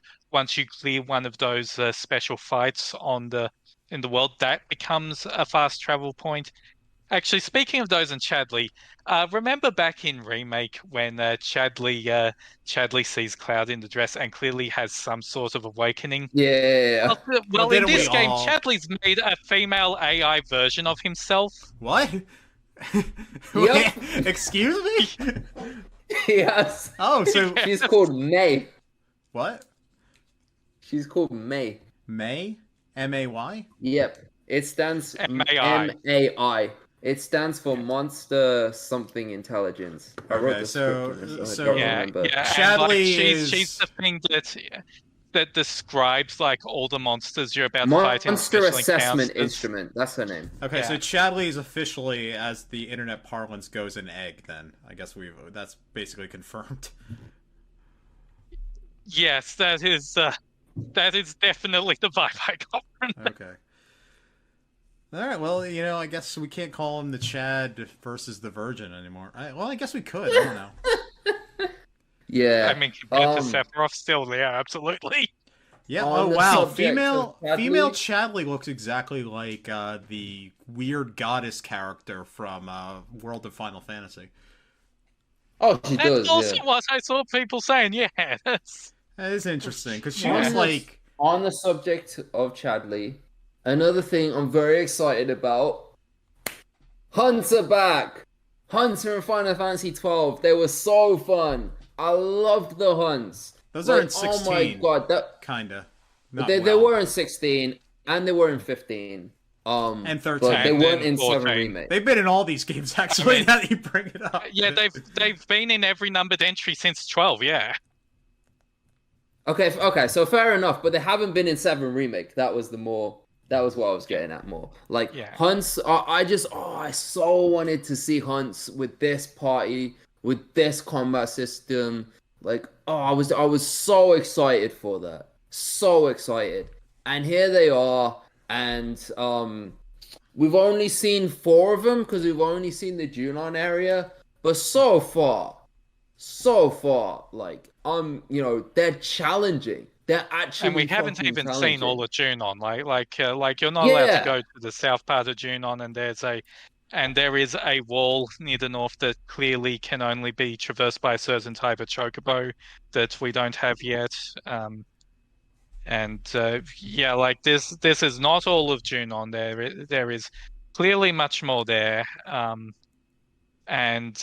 Like it's implied in the full game, the more of these regions you discover, the better you do the hunts and stuff like that, the more you do. So Chadley still has the VR summon fights, and the more you do in the world, the easier they'll get. Because that's so cool, man. Yeah. I love that. Did you actually finish all the VR stuff? Because Yeah, I completed yeah, it all. you get Phoenix. You get Phoenix in the demo. Yeah. Yeah. Oh, I love it, man. Okay, I didn't do. and, I'm like- glad I didn't do any of this because I'm realizing this game's gonna be like 2 months of my life, probably because it's gonna be like 100 easily. hours Yeah. long. Oh man. It just feels I to am me. very thankful to my sanity that I finished Persona 3 Reload yesterday, so nothing's competing for time. Oh, rest This in is- peace, Yakuza 8. When the hell am I ever gonna find time for that? It's sadly for me, I just know that this game's gonna keep me so busy with wiki stuff that I just, I'm not gonna play Persona 3 until like the end of the year when I'm done with this game. Like, just so what I'm gonna say with this, it feels to me like, with Final Fantasy VII Rebirth, like, and with Remake as well. This just doesn't just feel like a love letter to Final Fantasy VII. It feels like a love letter to the whole series, right? The hunts from Final Fantasy XII with how well they're done, like, so far from what I've seen. They might turn out awful, but so far they look good. Like, with that coming back from 12, with this whole combat system being, so faithful both to the original and to the more action-packed style we've seen, like, the weapon system feeling like Crystarium from 13, like parts of it feeling like Final Fantasy X almost. They bring back fucking Chocobo Hot and Cold from Final Fantasy IX. That's back there. It's insane. It's ridiculous how much stuff they've got in from all these past games. Yeah. According to the reviews, we have a triple triad kind of card game. Well, that's in the And trailer I thought too. they were. Yeah, and I thought we were gonna get like I thought Fort Condor was gonna be originally from Intermission. I thought Fort Condor was gonna be this game's version of Triple Triad, but it sounds like they're doing their own version of Triple Triad. You know what? Like, I'm glad because Fort Condor wasn't all that good. I will be the one to say it. I'll be the bad guy. That sucked. Well, I much would prefer a card game. Fair enough. Totally fair. Right? You know, they have bravery and faith spells from Final Fantasy Tactics. It's like they just show so much of like the series' greatest hits, but being integrated in ways that feel natural. The only thing I'm missing now is the Gambit system. If just put the Gambit system in, and I feel like you have just the most complete Final Fantasy. And I've been waiting so long for this shit. You're right. You are right. This doesn't just feel like them doing everything Final Fantasy VII as much as possible. It feels like they're doing everything Final Fantasy in general as much as possible. It feels like the ultimate Final Fantasy from the trailers and from what I played. Exactly, man. Which is wild. It's wild that I have this much hype for this when I kind of was of the opinion that maybe we don't need a Final Fantasy VII Remake until it started, and now we're here years later. I was even kind of cool in the first game, and I'm looking at this, I'm like, yeah, I'm fucking astounded that they managed to put this together within 4 years. Oh yeah, even with all the assets. And I hope we see more Final Fantasy VI references in as well. Like, I know Final Fantasy VII is a giant Final Fantasy VI reference in some ways, but the fucking Sabin, the Sabin reference with Zangan, love it. Just give me more of that shit. I just want to say about Zangan that the second I saw his opinion, I thought, this guy's absolutely voiced by Jameson Price. And then he opened his mouth, and yes, it's Jameson Price. Nice. Good call. Oh, I'm not shocked. Yeah. Between all of that and, I guess I won't spoil the reviews or anything. I'll just say, this is the best reviewed Final Fantasy since 9. The best reviewed one. It's the first single player to cross a 90% in Metacritic. Yeah, I think it's currently hovering around 92 to 94, depending on the day. Wait. Yeah, when you said single player, what do you... Oh, Final Fantasy 14. 14 expansions tend to review very well. Because I was 14... I was thinking, Dissidia had 100 Metacritic score? No way in hell. No. So 14 got to 92, I believe? With Shadowbringers, then Walker. I'm not sure, but 14 has crossed the mark. Shadowbringers. I think that's overall better received than Endwalker. Yeah. So 14 crossed the mark, twice, I believe, with its expansions. They have not crossed 90% since Final Fantasy 12. 13 was considered a low point for getting a horrible, shocking score of 83%, which is still, it's still a good score. Numbers, it's just these numbers don't mean shit, really. It's still a good score, but it's just not the Final Fantasy quality score. Yeah, but I'd say the difference of 5% in Metacritic is probably irrelevant to a game's ultimate quality. The way people respond to reviews are weird. You rate something a 7, and people who rate it think that this game must spawn Satan when you put it in your disk drive. 7.9 becomes a meme. Okay, so I will say... Wait, 8.9 became a meme. 89%. Yeah, that's a passing score. That's a good score. 89, and people were furious about it. Yeah, no, it's fair to say that some people do read too much into these reviews, and sometimes they get the reaction to them is silly. Which is why, by the way, I think that a 5-star score is much better. So if you rate something 3 stars, then people think it's all right. You rate it 6 out of 10, and it looks awful. But anyway, that aside. Like, it's the best reviewing game in a long time, right? Now, I will say that this mostly bodes well. I'll caution people one thing, right? And I'm sorry to bring up Spider-Man again, but I have to bring it up here. Because Insomniac Games had a similar predicament where since Ratchet and Clank 3 Up Your Arsenal, they had never crossed 90% on Metacritic until Spider-Man 2. That was the first time they crossed it, and it was considered like this huge landmark. Oh shit, we finally got over 90 instead of 89. Right? Yeah, and like, that was that's considered after huge. that's after 2.5 console generations. That's a long like if you're that concerned about scores, that's a long drought. Oh yeah, considerably for them. I think scores have become only less important as time has gone by, because I remember that being a report for some dev studios. It was like, you have to hit 90% Metacritic or some other arbitrary number, or your bonus after the game is going to be less. Yeah, that was fucking horrendous. Yeah. Oh yeah, I mean stuff like that is stupid for sure. But you know, Spider-Man 2 did review better than that. And would I say it's a better game?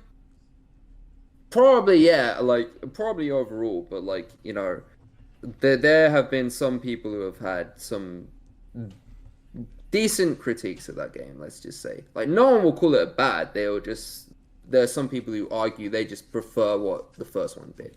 Okay. You know, that's the only thing I'll caution people. Like, there's I always have going some- to be criticisms. It's impossible to have a perfect game. Hell, like even in Rebirth, like, you know, they've made it easier for the stages to have verticality, like by giving you the ability to like vault up and down some surfaces. That just feels kind of awkward to me. I feel like if you're going to do that, you just need to have a proper jump in the game instead of as opposed to just relying on like, synergy skills. like how the game handles jumping.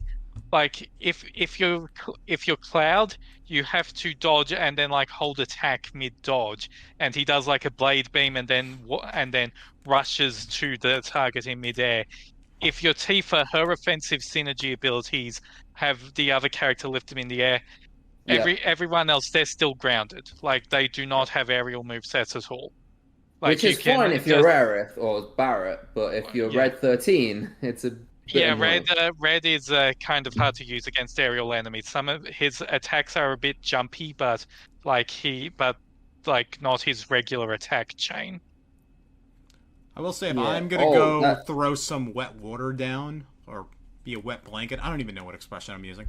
My complaint from what I played is, maybe this is summed up by something I saw in the credit. Co-director Motomu Toriyama, my old arch nemesis. It did feel like it did feel like the story sections, like the actual dungeon parts, felt overextended in the way they felt like in the original game. Like, just going up between Nibelheim and getting to the reactor is apparently like a 3-mile journey through several haunted locations and falling down a thing. It's like, why'd they build it so far from the town? This is a company town. Why is it nowhere near the site? Which is unimportant. Because it destroys the environment. Yeah, but Shinra doesn't care. Yeah, exactly. About that. Yeah, no, it's just like, it feels gamey. Even like, here, it has to be long for game's own sake. Like even it's here, Shinra. like, If there's any reason why it's far away from the town, it's because of spite. No, but I live in Texas, right? You know, there are oil refineries everywhere here. There's none close to the sea. You know, you have to drive out a good distance away to get to one of them. They have oil refineries in the middle of LA. Well, okay, I can't speak on that because I've never been to LA. But yeah, like, I will say, like, I don't disagree with you on that for the most part, but what I was impressed by was that, it didn't feel like the pacing was massively stretched out. And that was one of the biggest problems with 7 Remake, was the pacing of that game. It felt like they took sections from the original and stretched them out. And we have not yet encountered anything that's like the Shinra building in Remake. The Oh, yeah. Shinra building in Remake was way That was too a lot. long. That was a lot. Yeah. The other possible issue is this materia vacuum shit that they have you do several times. Why is that there? Why would anyone ever put that in a video game and think that anyone would ever want to do that? Yeah, I mean, it's fair enough. The only thing is, the reviews have said, that mostly agreeing with me, that isn't as much of a problem in this one compared to Remake, but it's still a problem. I have seen someone explicitly say that the Marco vacuum is the worst one of those. Okay, good. Okay. That's good like, to know. That was some serious balls. When I was doing it, I'm like, this is offensive to me. Why would you ever make people do this? Yeah, but the boss battle they added in was great. Like, was that a new boss battle or materia? It's not new, but the position of where it is in the story changed. Okay. Yeah, so in the original, you just encounter it when you're going through Nibelheim, and it's just out of nowhere, like randomly. It's like, that's when your party comes to Nibelheim. That might be one of the ones that they added in 7 International. So there wasn't much plot around it. Yeah. There was no plot around it at all. There were a lot of guys in 7 that you just monsters that you fought. It just happened. Yeah. But this time, it's actually like, they explain why it's here. And it's actually like, it's a moment of Cloud and Sephiroth getting to fight an actual enemy for once, So it's really cool. Like, I did quite like that. Homoerotic tension on the battlefield. The last point of praise I'll give this game is like, it just feels like every character, every party member is fun to play, and more fun to play than in the original was. Like, so I've always said that like Tifa was the most fun to play by far, but that's just because I always prefer the monk characters. I'm always gonna like them more. I never had a party without Sabin in Final Fantasy VI. I never didn't include Zell, etc. I'm always gonna like them the most, right? And Chadley has tutorials for all of the characters that are more comprehensive than what we got in Remake. It's great. Like Barrett's tutorial tells you about charge cancelling. Yep, it's pretty sweet. Like so Tifa was really fun to play in the original. She's even more fun to play now. I don't know how the hell they managed that. Cloud was probably the most complete one in the original. In 7 Remake, I want to say, like, the whole like guarding and punisher mode and blocking enemies. Like, there are 2 boss battles that are Cloud solo and are clearly designed around Cloud heavily. Yeah. And, so you could tell that they put more emphasis into Cloud than the others, which makes sense. He's the main character, right? And in this one, he's even more complete somehow. He can use ranged attacks now. Like, it's really cool. Aerith is finally fun to play.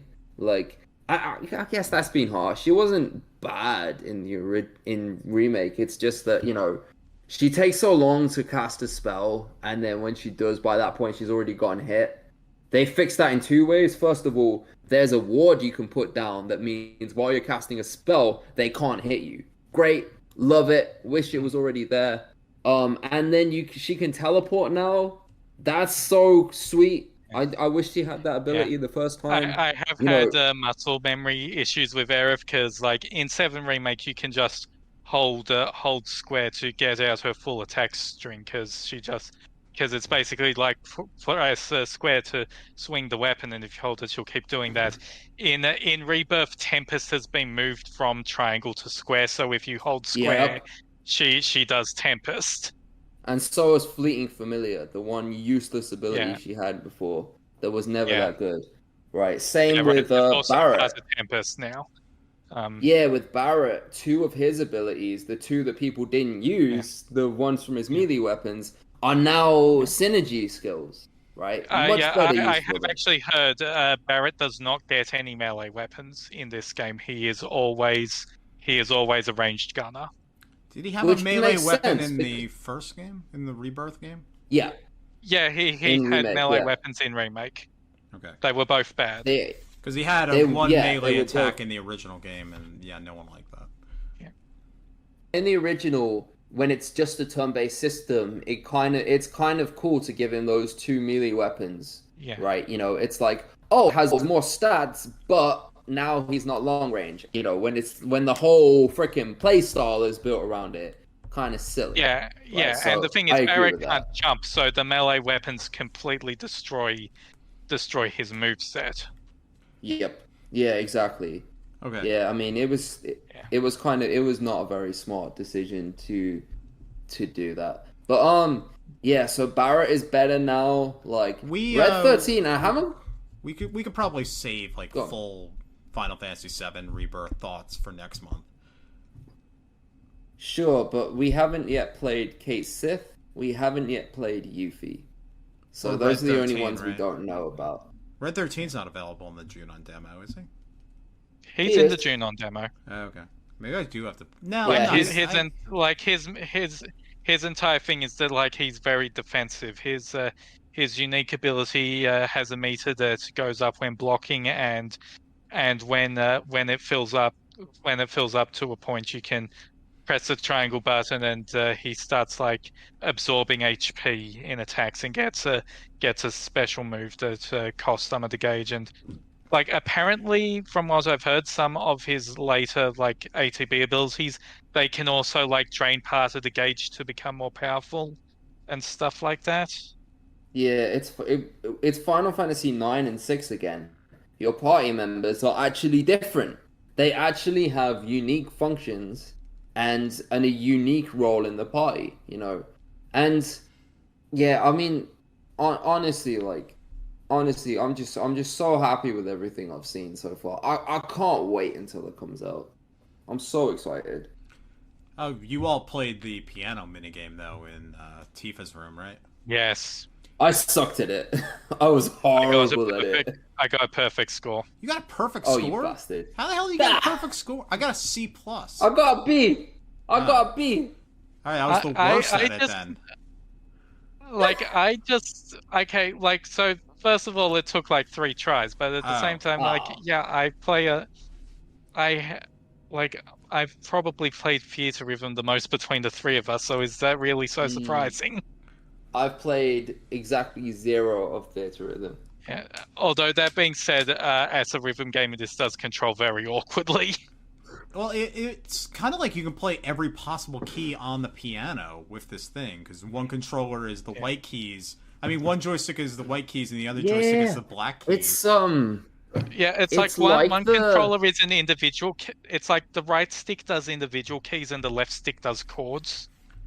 But It's like when like you are the, playing, but when you are in the rhythm game mode, it automatically handles all of the note and chord, the octave and chord switching for you, and you just have to move the sticks at the right time. But oh, it doesn't. Yes, this is. I saw that was a thing, and I wasn't touching it, but that does take care of itself. In the rhythm game mode, yeah. Okay. When you're just messing around doing whatever, you do have to manually adjust that yourself. Okay. And I'm sure someone has already figured out how to play Megalovania. I saw 2 Xanarkins. It's like the guitar in The Last of Us 2, right? And I feel like they were very obviously inspired by the guitar in that they let you just play anything on it. And I just think that's a pretty cool thing to add to the game, right? From what the other thing the reviews say is there's a shit ton of mini games in this, and it's very like true to the original in that respect. Like, you know, Yeah, the only I mean, thing I yeah, hope there like isn't. The Junon part of the demo cut off immediately at the end of the boss fight, where Cloud is chilling in the water with Mr. Dolphin while there's a rainbow in the distance. We did not get to the CPR mini game that was in the original. Assuming it's still in here, Yeah. but I'm the only thing I hope there isn't. I hope there isn't some bullshit mini game that stops you from getting the ultimate weapon unless you do the minigame. I don't want to dodge 200 lightning bolts to get premium heart. I don't think they're gonna do that again. I don't want to dodge. I don't want to like find cactuars in a desert to get fucking ultimate weapon. They might do Like, that. Don't again. do that shit to me. And Don't do that shit to me. I mean, 10 is just especially bad about that. That's Yeah. like not nothing doing any else dodging before again. or after has been that awful. And Like, the Blitzball 7 one would have been alright. It's just, you know, the idea behind like Blitzball as a mini game was fine. You know, you get to sign your own players, have your own team. It's cool. Except that the mini game is not fun to play, and it takes so fucking long. It takes so long to get the weapon out of it. Like, it's, you know, like I just don't want them to make us do that shit again. But then again, we might not even get ultimate weapons in this game. That might be saved until Final Fantasy VII Revival or whatever Part 3 is called. Reloaded. Like, but Reloaded, whatever. Like, but yeah. Like, I gonna just summon his persona. It's just Zack. just give us mini games and reward us for playing them, but don't lock content behind them. That's what I want. And I guess we'll find out if that happens or not. It does look like there's going to be a lot of mini games, and they actually look good from the trailers. So we'll see how that goes. Yeah, but I'm very excited for this Remake game. was also surprisingly good on the minigame side. I don't even remember what mini games were in Remake. There's the dancing one. Oh yeah. And there's crouching or squats. There's dancing. Yeah. There's There's the squats, squats. there's pull-ups. There's also darts. You can play darts in Seventh Heaven. Oh yeah, I forgot about that. Pull-ups was so hard. Pull-ups was really tricky to do. But yeah, it's yet less There's hard than it is in whack-a-box. real life. Real life pull-ups are extremely hard. Oh yeah. Yeah. My max is like 20. I can't even do one. I've never pull-ups been are able to do one in ridiculous. my entire life. Oh yeah, most people can't do one. Yeah, it's, you know, it takes ages to be able to do one pull-up. Like, Oh yeah. and then Tifa makes it look easy because of course she does. Well, she's got super strength. She can lift like a desk and throw Yeah. it with one hand, as we see in Kingdom Hearts 2. No, she can do more than that. She can lift fucking Ruby weapon and throw it. Okay. All right. In maybe the limit break. Okay. All right. Maybe we should be wrapping up then, because we got a whole other game to talk about. I mean, like a whole game to talk about next month. Assuming we same finish game, the in damn fact. thing by the time we Yeah, reconvene. yeah, we might not be able to finish in a month at this rate. Like, oh god. It's probably going to be like I'll 100 probably hours long if finish you it. do everything, if not more. I'll probably finish the game, but let me tell you, it's gonna be a long fucking time before you have any editing from me, because, you know, there's just so much in it already. Like, I'm gonna Yeah. frantically try and make the material pages. I doubt I'll get to them all before the game is out. I'll try, but yeah. Oh, all the main party members who are actually playable, those pages are all rewritten. Like, the ones I haven't done Vincent or Sid because they're not playable yet. But I'll do them hopefully before Final Fantasy VII Resurrection, whatever the fuck Part 3 is called. Okay. The only remaining bit of business is I don't really have an episode title yet. Normally, one of you guys say something and inspiration strikes, but nothing's really hit so far. So give me like 3 random words.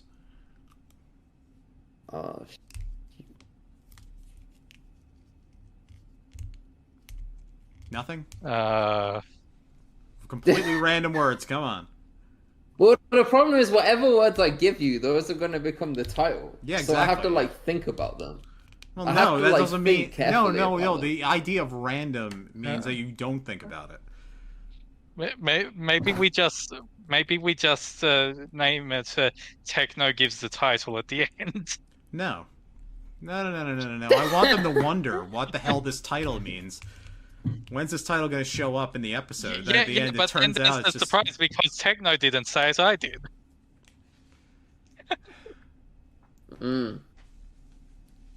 Maybe I'll pick 3 random Mind words. games. Mind games. I like it. Mind games? Alright. I think that's our title. Wait, that's the title? Yep. Oh, fuck's sake. With a lot of M's. A lot of M's at the beginning, too. Mind games. Okay. There we go. Got it. Done.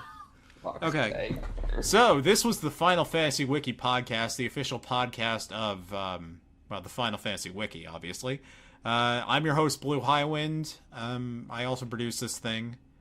The podcast music is La Montana de los Jovenes Caballeros off the XPRTNovice OC Remix. Wait, no. Oh, that's the best time you've done that accent. Yeah, it was, but then I screwed up the rest of it. It's by XPRTNovice off the OC Remix Balance and Ruin album.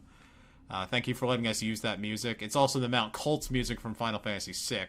If you recall, it goes da-da-da-da-da-da-da and all that stuff.